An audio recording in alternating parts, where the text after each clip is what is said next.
Bueno, avísame cualquier cosa, Lucas, si no, si llega a fallar. ¿Estamos?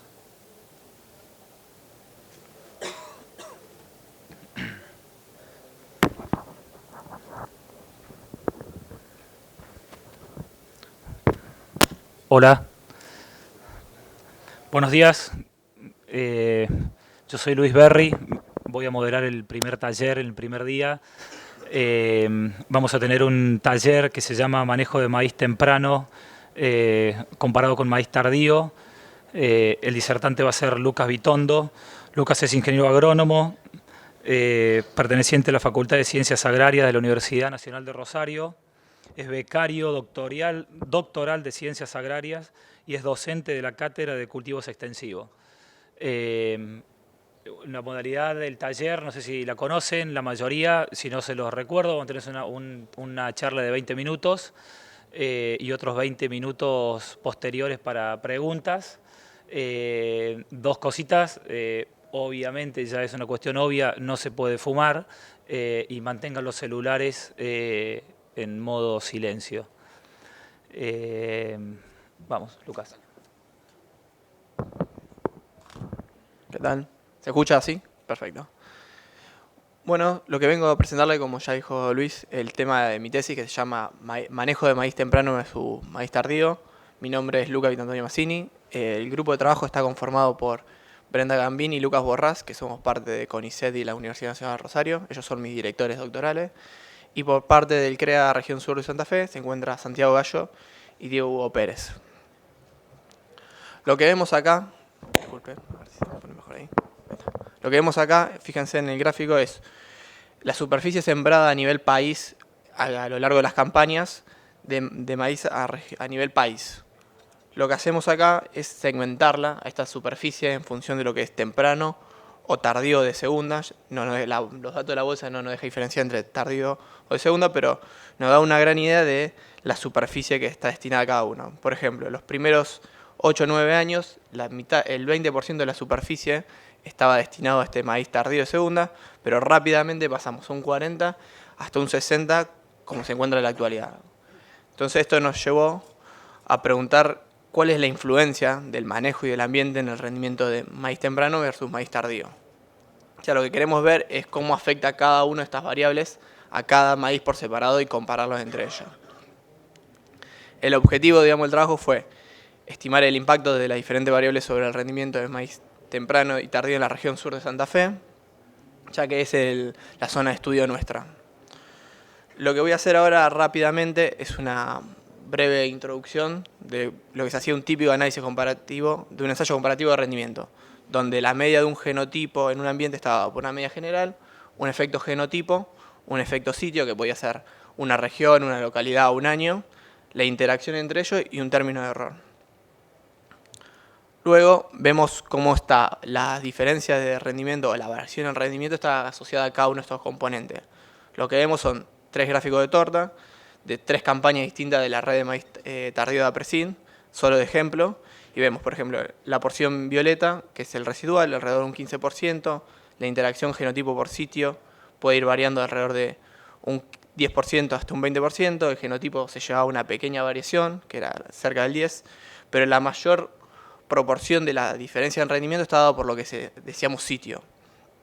Entonces nosotros queríamos hacer un análisis mejor y ver qué factores componen esta variación, o sea, qué factores de manejo o de ambiente están interaccionando en esa caja negra, digámosles, de cómo va modificando el rendimiento. Entonces, volviendo al mismo análisis previo, lo que hacemos es segmentar este gran sitio en cuestiones de ambiente y de manejo e interaccionarlo con la fecha de siembra. Dentro del ambiente podemos encontrar tipo de suelo, precipitaciones durante el ciclo, agua útil o napa, cuestiones de manejo de densidad, manejo de nitrógeno, de fósforo, el uso o no de fungicida. Este análisis es medio exploratorio, debemos ver qué variables aparecen, qué podemos usar, y en general es un gran disparador de preguntas que nos permite ver algunas cuestiones que con típicos ensayos no se puede ver. Las ventajas que tiene este análisis ajustado a los datos es que podemos aprovechar la base de datos existente, o sea que no necesitamos realizar ensayos gigantes en muchas zonas, sino ya utilizando bases de datos existentes podemos crear esta variabilidad de manejo y de ambiente. Podemos analizar todos los datos en conjunto, o sea que si un genotipo un año no está, podemos utilizarlo igual. Podemos tener en cuenta la estructura de los datos. Podemos decir, bueno, la región tiene una variación en el rendimiento, el año tiene otra, la localidad, y podemos ver eso. Y luego las cosas más importantes que puede ser, nos permite priorizar las variables según su importancia, o sea, podemos decir una variable es más importante que otra dentro de cada maíz. Podemos estimar ese efecto en kilos a través de todos los sitios como un efecto promedio. O sea, si algún productor no tiene bien afinado cuánto ve su aumento de rendimiento, con esto sería una gran guía de ver cuál sería ese aumento. Podemos tener en cuenta posibles interacciones, ya que podemos agregar muchas bases de datos. Y tiene un valor predictivo, o sea, el productor podría utilizar este valor más o menos de forma estimativa a priori. Entonces, para este análisis, primero tenemos que definir la base de datos. La base de datos es una recopilación de ensayos comparativos de rendimiento del CREA Sur de Santa Fe. El diseño es típico de un ensayo así, diseño en bloque autorizado con 2 o 3 repeticiones. Todas las decisiones de manejo son en base al productor y se aplican a todo ensayo. Estas decisiones que sean en base al productor nos da una gran representatividad del manejo de la zona. Y bueno, los típicos de las franjas son de 6 a 8 surcos, 200 metros, dependiendo de la maquinaria del productor. Como yo le dije, nos vamos a circunscribir en la zona región sur de Santa Fe. Lo que vemos ahí, con 2 colores distintos, son los sitios de cada fecha de siembra. Lo que vemos en color, se ve naranja, ¿sí? Son los sitios de fecha temprana. Los sitios violetas son de fecha de siembra tardía. Nosotros recopilamos 6 campañas desde el 2010-2011, que tiene alrededor de unos 10-15 genotipos por campaña, dando un total de 91 genotipos total explorados. Y nos dieron 58 sitios, que puede ser localidad, año o campo, de fecha temprana, y 33 en fecha de siembra tardía.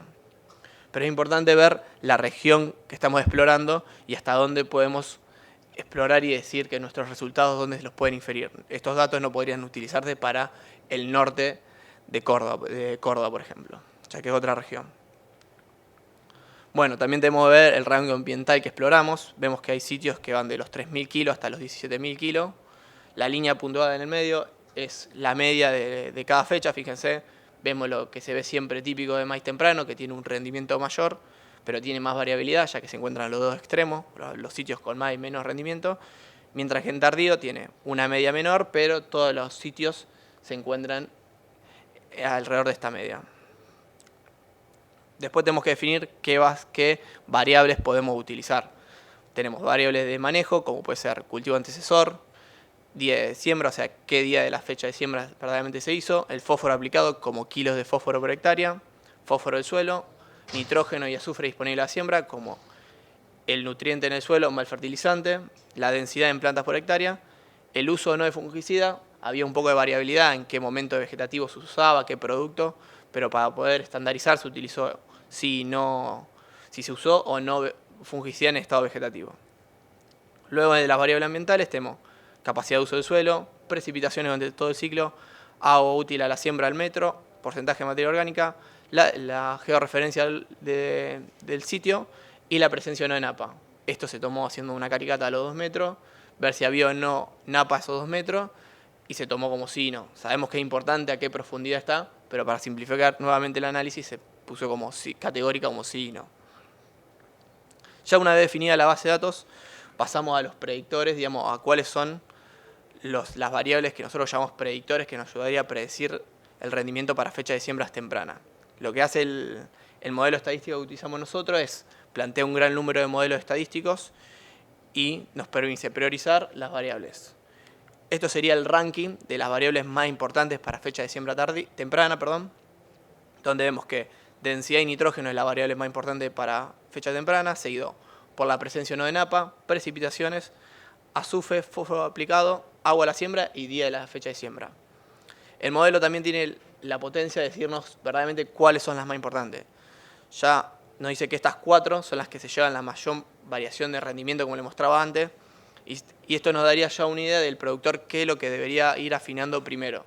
No debería ir a afinar primero cuánto agua tiene útil a la siembra, sino que primero debería priorizar la elección de densidad y el manejo de nitrógeno, y después seguir por el resto de las variables. Ya teniendo el ranking, lo que vamos a pasar ahora es ver el efecto en kilos de cada uno de estos predictores. Lo que vemos en el gráfico de la izquierda es rendimiento en función de la densidad. Los puntitos grises son cada sitio, cada genotipo, cada combinación. La línea roja el efecto promedio de la densidad. Los que vemos que tiene una respuesta típica de parábola de maíz, la respuesta de la densidad, y vemos que el efecto es positivo y en promedio es de 150 a 215 kilos por cada 1000 plantas que yo agrego en el rango explorado. Nosotros encontramos que la densidad óptima donde se maximizaría el rendimiento es alrededor de las 95.000 plantas por hectárea. Vemos que bueno, el efecto puede ser mayor cuando estamos con densidades más bajas y después se va achatando, por eso está el rango de 150 a 215 kilos por hectárea. Luego, la segunda variable importante que estaban entre ellas es nitrógeno. Volvemos a ver el mismo gráfico, el de la derecha, rendimiento en función de nitrógeno disponible a la siembra. Recuerden, suelo más fertilizante. En este caso vimos una respuesta lineal y positiva, que es de 28 kilos por cada kilo de nitrógeno que se agrega. Esto quiere decir que si yo agrego, por ejemplo, 10 kilos más de nitrógeno o 20 kilos de urea aproximadamente, estaremos viendo una respuesta de 280 kilos de grano. Hay que tener en cuenta que estas dos variables siempre se encuentran medias asociadas entre sí, ya que siempre el productor que pone más densidad también pone más nitrógeno, y esta respuesta estaría pensada como la respuesta a la densidad sin estar limitada por nitrógeno, ni la de nitrógeno por densidad. Nosotros vamos a esa respuesta, si no, por ejemplo, esa respuesta de densidad, si no nos falta nitrógeno, y la misma al revés, la respuesta al nitrógeno si la densidad está bien elegida, si no estaríamos limitados por otra variable.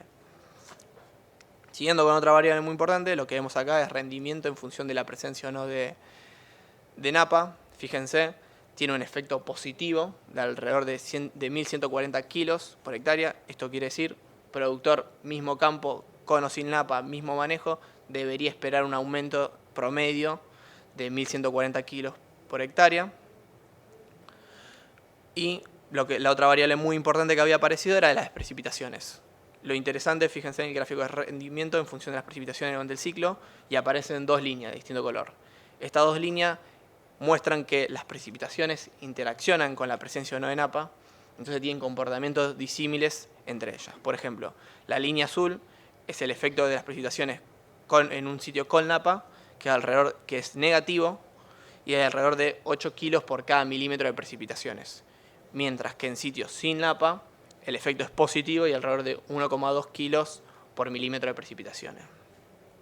Para llevarlo a un ejemplo de años, por ejemplo, las tres barritas son años niña, neutro y niño, y vos sabiendo más o menos qué tipo de años viene, podés estimar qué rendimiento, en qué lote va a ser mayor el rendimiento.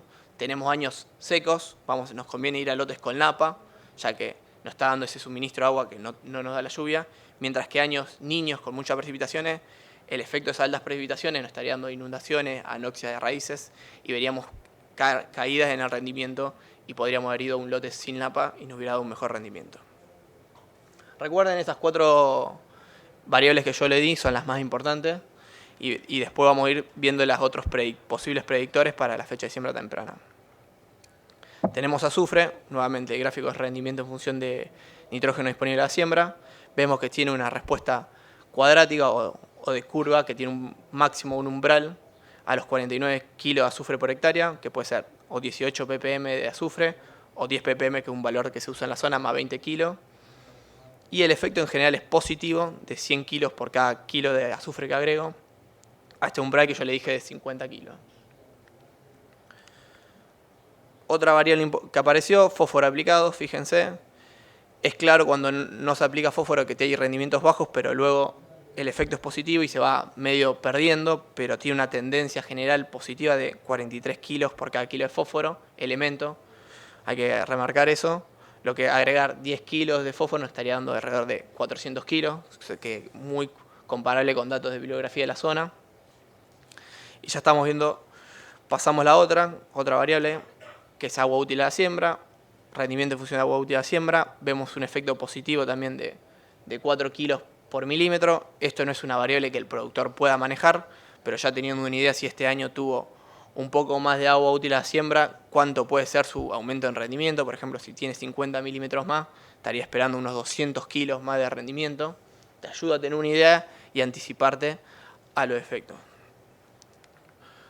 Luego, y por último en lo que es fecha de siembra temprana, el atraso en la fecha de siembra o el día. Nosotros vemos también típica curva que tiene un óptimo. Vemos que el óptimo en esta fecha son del 15 de septiembre al 28 de octubre, fecha en la cual a partir de esa habría pérdidas de rendimiento.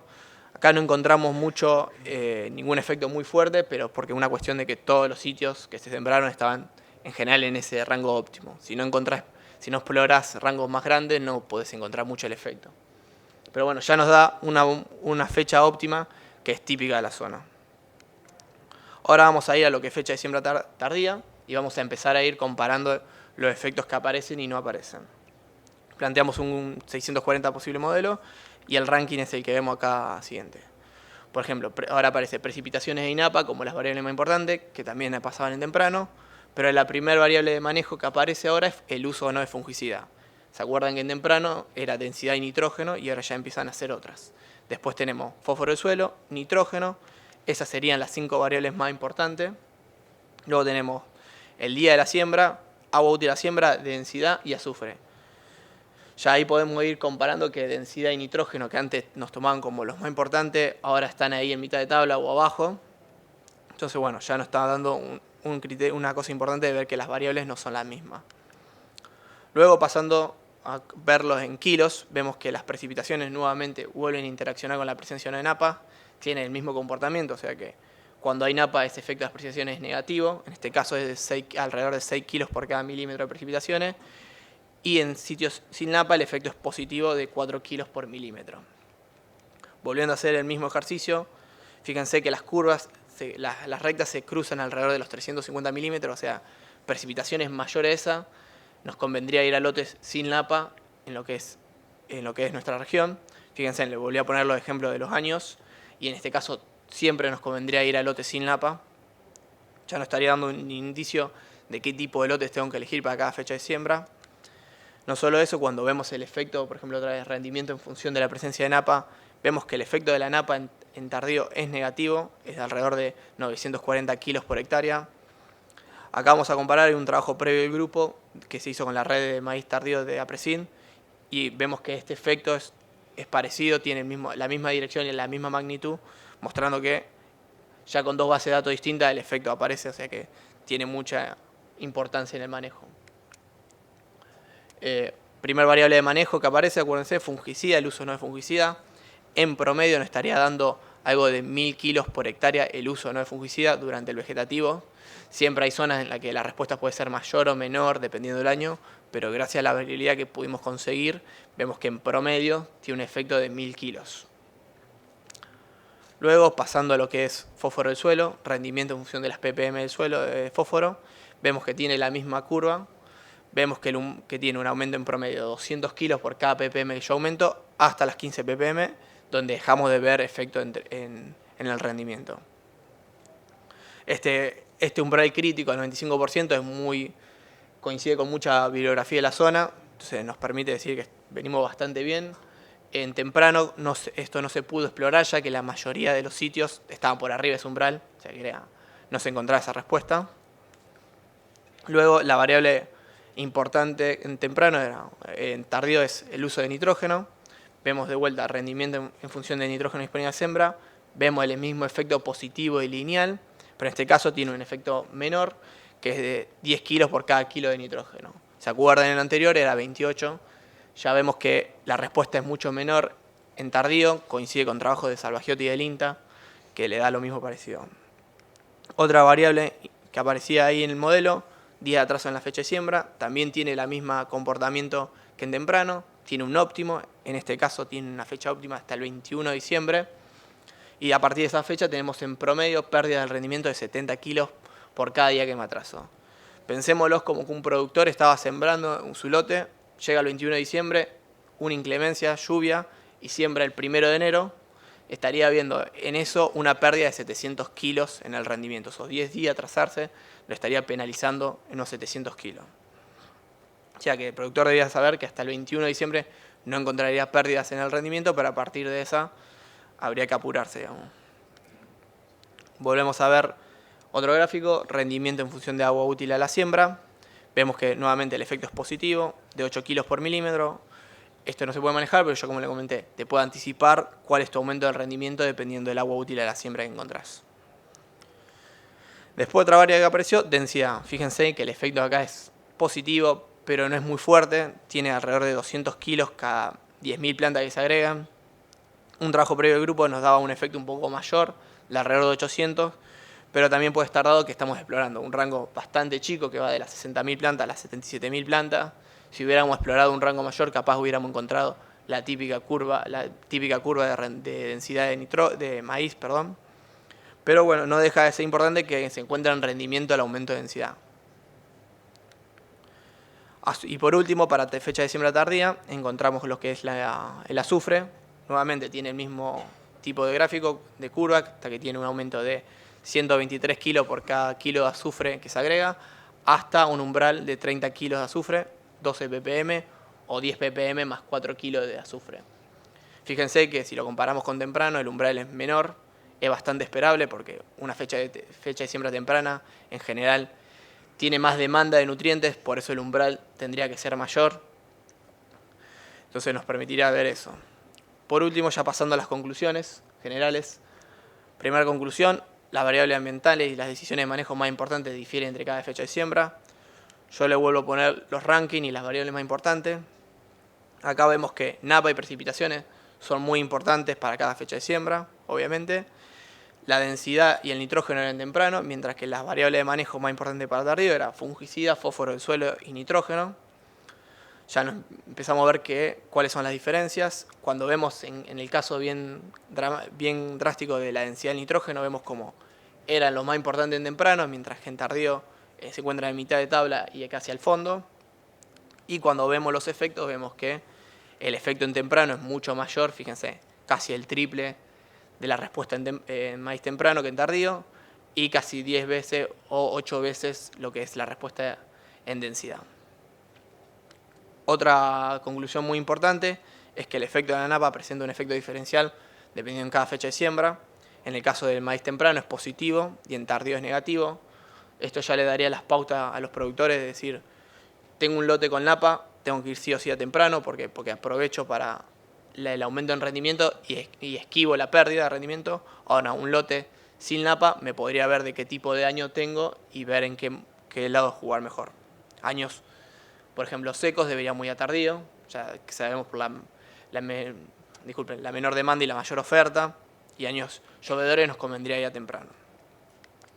Luego, las opciones para optimizar el manejo de maíz principalmente es densidad y nitrógeno para maíz temprano, y para maíz tardío es el uso de fungicida.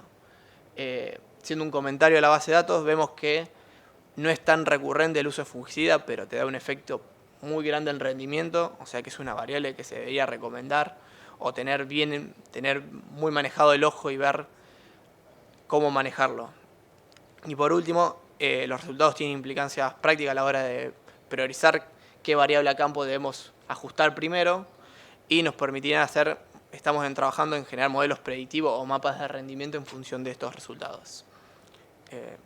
Muchas gracias por la atención. Ese es mi mail. Nosotros, el grupo de investigación, tiene un Facebook y un Twitter que si quieren visitarlo, subimos los resultados de nuestros trabajos y se encuentra ahí. Muchas gracias.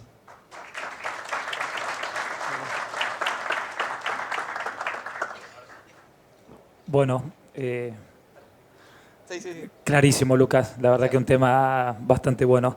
No sé si alguno tiene para hacer alguna pregunta. Si no, hago una yo. Vamos. Sí, buen día. Tengo una consulta. Cuando hablaste del rendimiento de 1000 kilos sobre fungicida aplicado al maíz tardío, ¿sobre qué cantidad de ensayos está eso? Y si son más al norte, más al sur, y no sé si me explico un poco en la pregunta. ¿Cómo es? Nosotros estamos al sur de la zona donde vos marcás y no vemos tanto ataques de hongo. Claro, sí. En realidad, de los 33 sitios que había, un 40% tenía fungicida o no. En general, no había una clara diferencia de que se usa fungicida en el norte y en el sur no. Sé que en el norte es mucho más predominante el efecto del uso no de fungicida. Eso tiene que ver, cada lote tiene su manejo fino, pero en general este efecto lo vemos, lo que nos permite este análisis estadístico es verlo regionalmente. Podemos segmentar la base para cada zona, pero tendría problemas de que no estaría bien balanceada. Lo intentamos hacer, no lo pudimos hacer, por eso se puso todo junto.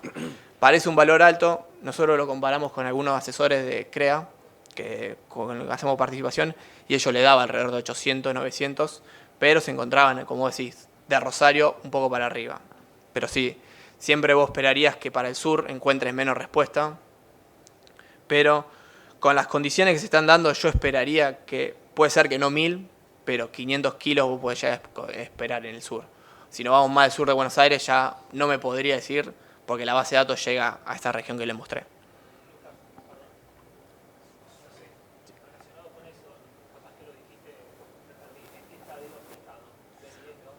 No, el tema del fungicida, como estaba muy, digamos, lo pusimos como sí y no, porque algunos productores lo hacían en B6, otros en B10, B12, distintos productos, no lo pudimos, la limitante de eso es que no podíamos decir, bueno, no teníamos suficiente datos para decirte, bueno, en B6 es un efecto, en B10 es otro, sino que intentamos generalizar como sí y no, y podemos ver ese efecto, pero siempre en vegetativo. Sí, sumado a este tema, digamos, a esa diferencia de rendimiento con el fungicida sí y no, importante del momento, ¿lo ven en un control o una ventaja en enfermedades foliares o hicieron algún análisis de si el fungicida también actúa en alguna enfermedad vascular, digamos, de tallo? No, eso nosotros no lo teníamos en la base, nosotros nos mandaban los resultados, digamos, de rendimiento y si usaban o no. La verdad que no teníamos datos de si lo aplicaron porque veían alguna pústula o algún problema de raíz o de la espiga. La verdad que no teníamos esos datos. Lucas, otra pregunta te hago yo. Muchas veces yo veo que el que te define el partido en maíz de primera es diciembre y no tanto cuánto te llovió en la campaña. Y en el caso del maíz del temprano y en el tardío febrero, es como que eso tiene un 50% de impacto en el rinde. ¿Ves lo mismo? Por ahí vos hablaste precipitaciones en toda la campaña y también agua útil, ¿no? Pero muchas veces como que si ese periodo crítico fue seco o 2 meses ahí alrededor del periodo crítico es lo que te va a definir el resultado. Claro, las precipitaciones verdaderamente tendrían que ser bien a periodo crítico, o por ejemplo, febrero, en tardío o diciembre en temprano. Teníamos una gran, viste que le mostré, tenía 91 genotipos, muchísima fecha de siembra y el análisis no tenía dicho de, bueno, acá es floración para cada genotipo. Entonces tendríamos que haber hecho alrededor de 4000 simulaciones para ver, bueno, este genotipo en esta zona me floreció en este momento y tomar las precipitaciones. Nosotros buscamos ver el tema de precipitación en esos meses, pero había fechas de siembra que se atrasaban mucho y traía muchos problemas el tema del análisis de cuáles eran las precipitaciones. Decidimos poner durante todo el ciclo porque nos daba más seguridad de, bueno, de dónde llega.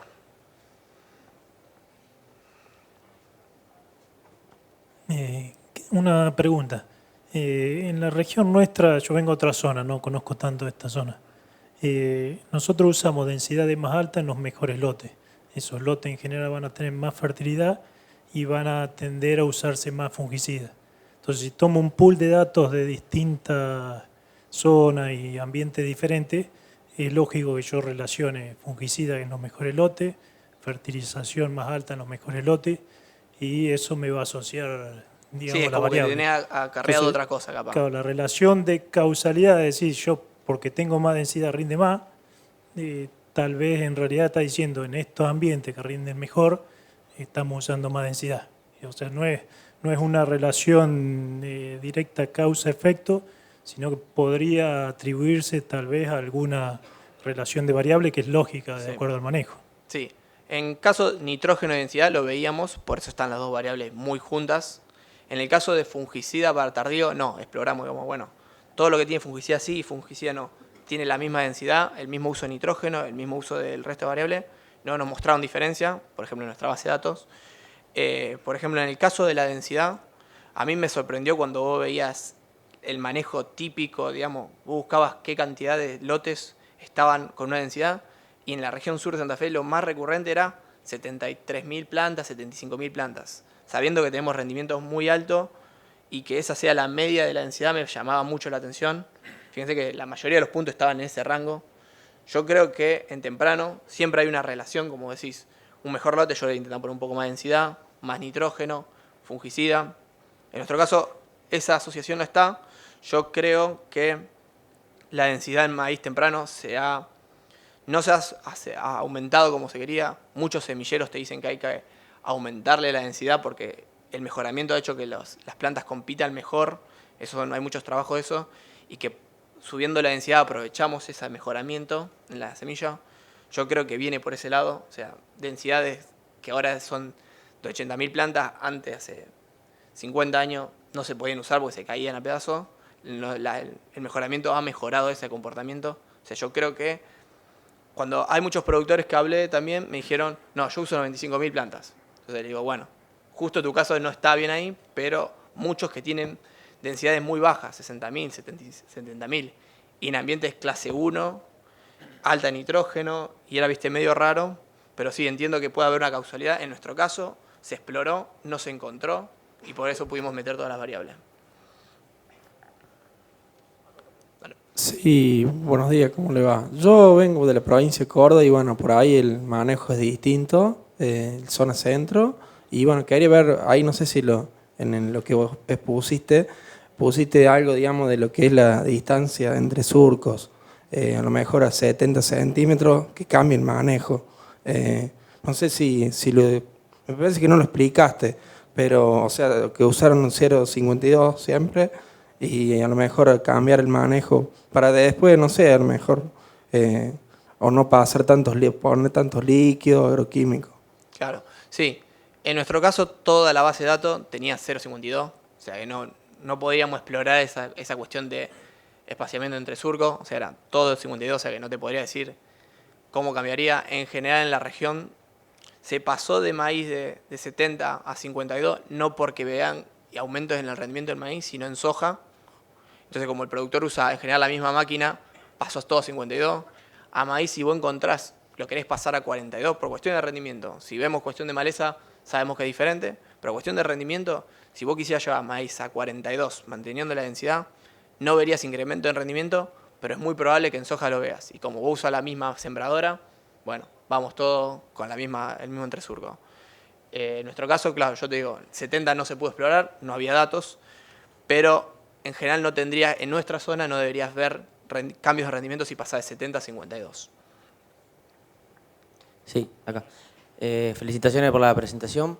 Te hago una consulta. ¿Qué impacto le das dentro de la variable densidad al híbrido, ¿no? Si bien acá obviamente hace una base de datos, vos hablas de tendencia en densidades, ¿cuánto te parece que puede influir el genotipo en particular dentro de esa recomendación general? Sí, nosotros lo que tenía bueno el análisis es que teníamos un gran pool, como yo le dije, 91 genotipos, pero como metimos muchas campañas y los genotipos en general van cambiando campaña a campaña, era difícil encontrar esa interacción genotipo por densidad, porque si no me tenía que ir con base más chica y perdía variabilidad en otro lado. Yo creo que sí, hay muchos genotipos que se aguantan más el aumento en densidad que otros.